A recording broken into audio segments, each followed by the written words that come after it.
श्री स्वामी समर्थ. स्वामी भक्त हो. आजचा स्वामींचा संदेश काय आहे चला पाहू. खूप शांततेत एक आवाज असतो. तो तुझा नाही, तो माझा आहे. तू जेव्हा पूर्ण एकटा असतोस, रात्री झोप येत नाही, मनात हजार विचार चालू असतात, त्या सगळ्या विचारांच्या मागे मी उभा असतो. तू समजतोस की तू एकटा आहेस, पण मी कधीच तुला सोडले नाही. इच्छा म्हणजे काय? तू जे सतत इच्छितोस ती फक्त तुझी महत्त्वाकांक्षा नाही. ती मी तुझ्या अंतर्मनात ठेवलेली बी आहे. कोणी श्रीमंत होण्याची इच्छा करतो, कोणी शांत आयुष्याची, कोणी प्रेमाची, कोणी मान सन्मानाची, पण प्रत्येक इच्छामागे एक आत्मिक उद्देश असतो. जी इच्छा वारंवार तुझ्या मनात येते ती दुर्लक्ष करण्यासाठी नसते, ती समजून घेण्यासाठी असते. लोक म्हणतात ब्रह्मांड ऐकते, पण स्वामी म्हणतात ब्रह्मांड म्हणजे मीच आहे. ही स्वामींचीच व्यवस्था आहे. स्वामी म्हणतात ही माझीच व्यवस्था आहे. तू जे विचार करतोस, जे घाबरतोस, जे स्वप्न पाहतोस त्याला मी परिस्थिती बनवून तुझ्या जीवनात परत पाठवतो. जर तुझ्या मनात भीती जास्त असेल तर मी तुला अडथळ्यातून शिकवतो. जर तुझ्या मनात विश्वास असेल तर मी तुला संधी देतो. मी अन्याय करत नाही. मी आरसा दाखवतो. कारण तू स्वतःला विसरलास. तू जगाच्या आवाजात हरवलास. तू तुझी खरी इच्छा दडवलीस. पण बाळा, दडवलेली इच्छा जात नाही. ती आत वेदना बनते आणि मग तू विचारतोस, स्वामी माझ्या आयुष्यात रिकामेपणा का आहे? तो रिकामेपणा म्हणजे तुझ्या आत्म्याची दाबलेली हाक आहे. तू म्हणतोस किस्मत खराब आहे, पण ऐक. इच्छा विचार बनतात, विचार निर्णय बनतात, निर्णय सवयी बनतात, सवयी भाग्य बनवतात. मी तुझ्यासाठी दरवाजे उघडतो, पण चालत जाण्याचा निर्णय तुला घ्यावा लागतो. आता मी तुला एक कथा सांगतो. दोन भक्तांची. दोन भक्त माझ्याकडे येतात. दोघेही म्हणतात स्वामी आमचं आयुष्य बदला. आणि पहिला रोज म्हणतो माझ्याकडे काही नाही, मी अडकलेलो आहे. आणि दुसरा म्हणतो स्वामी मला दिशा द्या, मी प्रयत्न करेन. 5 वर्षांनी पहिला तिथेच असतो, दुसरा पुढे गेलेला असतो. मी पक्षपाती नाही, मी फक्त त्या भक्तांची साथ देतो जो स्वतःवर विश्वास ठेवतो. तू म्हणतोस मला आनंद हवा आहे, पण कसा आनंद?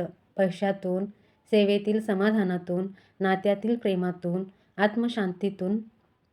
स्पष्ट इच्छा म्हणजे खरी प्रार्थना असते. भीती सोड. तू जेव्हा भीती धरून ठेवतो तेव्हा तू माझ्यावर अर्धा विश्वास ठेवतोस. पूर्ण विश्वास म्हणजे भीती असूनही पाऊल टाकणे. मी तुला पडू देणार नाही, पण चालायला सुरुवात तुला करावी लागेल. शांत बस आणि ऐक. आणि स्वतःला विचार, स्वामी माझी खरी इच्छा काय आहे?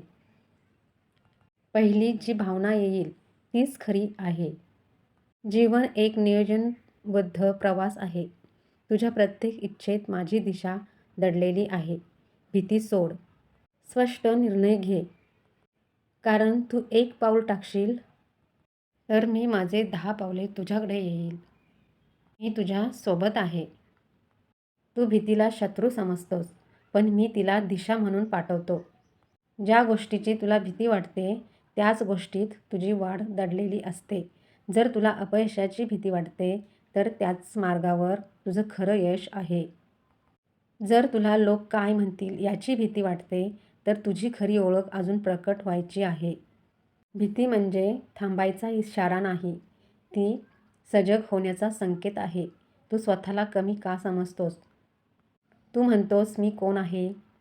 मी का मोठं स्वप्न पाहू? कारण तुला तुझी शक्ती माहीत नाही. तुझ्या आत जी इच्छा वारंवार जागी होते ती माझी ठेवलेली क्षमता आहे. मी कोणालाही विनाकारण स्वप्न देत नाही. ज्याला स्वप्न दिलं त्याला ताकदही दिली आहे. तू फक्त त्या ताकदीवर विश्वास ठेवत नाहीस. तुझं आयुष्य बदलायचं असेल तर एक गोष्ट लक्षात ठेव, परिस्थिती आधी बदलत नाही, निर्णय आधी बदलतो. तू आतून ठरवतोस मी आता भीतीत जगणार नाही आणि मग मी तुला योग्य लोक भेटवतो. योग्य संधी देतो, योग्य वेळ घडवतो. जर तू आतून संभ्रमात असेल तर बाहेरून स्पष्टता कशी येईल? तू मोठ्या आवाजात जप करतोस, आरती करतोस, नाव घेतोस, हे सगळं चांगलं आहे. पण खरी प्रार्थना म्हणजे मनातील स्पष्ट निर्णय. जेव्हा तू म्हणतोस, स्वामी मी तयार आहे, तेव्हा माझी कृपा वेगाने वाहते. तुझ्या आयुष्यात जे लोक वारंवार येतात, त्या परिस्थिती पुन्हा पुन्हा का घडतात याचा कधी विचार केलास? कारण शिकायचे धडे अजून पूर्ण झालेले नाहीत. मी शिक्षा देत नाही, मी शिकवतो. तू धडा स्वीकारलास की प्रसंग बदलतो. आज एकच निर्णय घे, मी स्वतःला कमी समजणार नाही, माझ्या इच्छेला दाबणार नाही. मी भीती असूनही पाऊल टाकेन. हा निर्णय म्हणजेच तुझ्या नवीन भविष्याची सुरुवात. तुझं आयुष्य अंधारात नाही, ते संक्रमात आहे.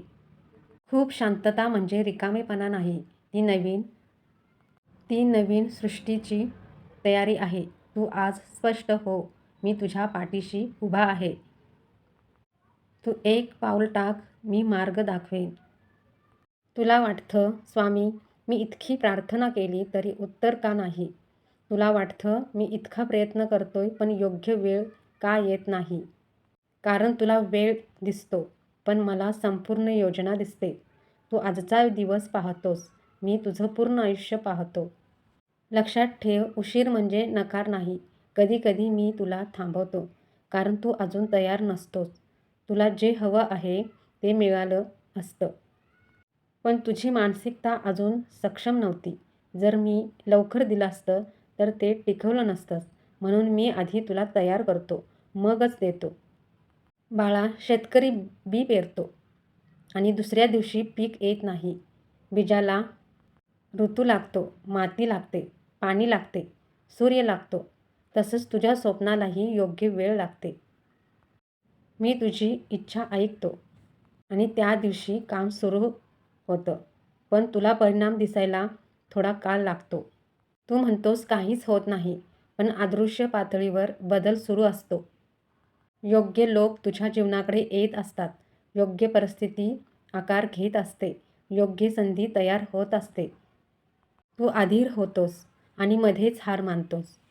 मग वेळ पुन्हा पुढे ढकलली जाते. जेव्हा तू म्हणतोस आता लगेच हवं, तेव्हा तू माझ्या योजनेवर शंका घेतोस. विश्वास म्हणजे योग्य वेळी मिळेल या खात्रीने शांत राहणं. दैवी वेळ म्हणजे सर्व गोष्टींचं अचूक जुळणं. दैवी वेळ येण्याआधी तू 3 अवस्थेतून जातोस. तुझा संयम तपासला जातो. तुझं मन आणि कौशल्य वाढवलं जातं. लहान लहान चिन्ह दिसायला लागतात. जर तू सजग असशील तर संकेत ओळखशील. संकेत कसे ओळखावे? जेव्हा अचानक एखादी नवीन कल्पना मनात येते, जेव्हा एखादी योग्य व्यक्ती भेटते, तेव्हा एखादा दरवाजा अनपेक्षितपणे उघडतो. हे योगायोग नसतात, ते माझे संकेत असतात. पण भीतीमुळे तू दुर्लक्षित करतोस. योग्य क्षण म्हणजे तुझी तयारी आणि संधी एकाच वेळी भेटणं. जर संधी आधी आली आणि तयारी नसेल तर ती निसटते. जर तयारी झाली पण संधी उशिरा आली तर संयम लागतो. म्हणून मी दोन्ही जुळवतो. आज जर काही मिळालं नसेल तर निराश होऊ नका. कदाचित तुझ्या आयुष्यात काहीतरी मोठं तयार होत आहे. मी तुला आधी मजबूत करत आहे. ही शांतता वादळापूर्वीची नाही, तर नव्या सुरुवातीपूर्वीची आहे. तुझ्या आयुष्यात जे येणारं आहे ते तुझ्यासाठीच आहे. घाई करू नकोस, हार मानू नकोस, संयम सोडू नकोस. दैवी वेळ कधी चुकत नाही. तू फक्त तयार राहा. योग्य क्षणी मी तुला अशा ठिकाणी उभं करीन जिथे तू मागे वळून म्हणशील, स्वामी उशीर झाला नाही, तो परिपूर्ण वेळ होता. आता तुमच्याकडे इच्छा, निर्णय आणि दैवी वेळ हे 3 भाग आहेत. आज हा संदेश तू ऐकत आहेस, योगायोग नाही. तुझ्या आयुष्यातील हा टप्पा साधा नाही. तू एका बदलाच्या उंबरठ्यावर उभा आहेस. तू खूप सहन केलंस, तू खूप गोंधळलास, कधी स्वतःवर शंका घेतलीस, कधी मला विचारलंस, स्वामी माझी वेळ कधी येणार? आणि आज मी तुला सांगतो, तुझी वेळ सुरू झाली आहे. पण आधी तुला एक गोष्ट करावी लागेल. स्वतःवर आणि माझ्यावर पूर्ण विश्वास ठेव. तुझ्या आत जो आवाज म्हणतो, मी अजून मोठं करू शकतो. तो अहंकार नाही, तो माझा संकेत आहे. तुझ्या आत जे अस्वस्थ आहे ती अपयश नाही, ती पुढे जाण्याची हाक आहे. तुझ्या आयुष्यात जे थांबलं आहे ते संपलं नाही, ते तयार होत आहे. आज एक मनात ठरव. मनात शांतपणे म्हण, स्वामी, मी भीती सोडतो. मी स्पष्ट इच्छा करतो. मी संयम ठेवतो आणि योग्य वेळी कृपा स्वीकारायला तयार आहे. हे फक्त वाक्य नाहीत, ही तुझ्या नवीन भाग्याची सुरुवात आहे. जर तुला स्वामींची अशीच कृपामय दिशा हवी असेल, तर स्वामी कृपा परिवाराचा भाग हो आणि चॅनेलला सबस्क्राईब कर, कारण प्रत्येक संदेश तुझ्यासाठीच येतो. या व्हिडिओला लाईक कर, ज्यामुळे आशीर्वाद अजून एखाद्या व्याकुळ मनापर्यंत पोहोचेल. कमेंटमध्ये फक्त लिही श्री स्वामी समर्थ आणि तुझा संकल्प विश्वास पाठव. तू एकटा नाहीस. आपण सगळे स्वामींच्या छायेत आहोत. स्वामी म्हणतात, बाळा लक्षात ठेव, इच्छा तुझी, निर्णय तुझा, संयम तुझा, पण कृपा ती माझी आहे. श्री स्वामी समर्थ. जय जय स्वामी समर्थ.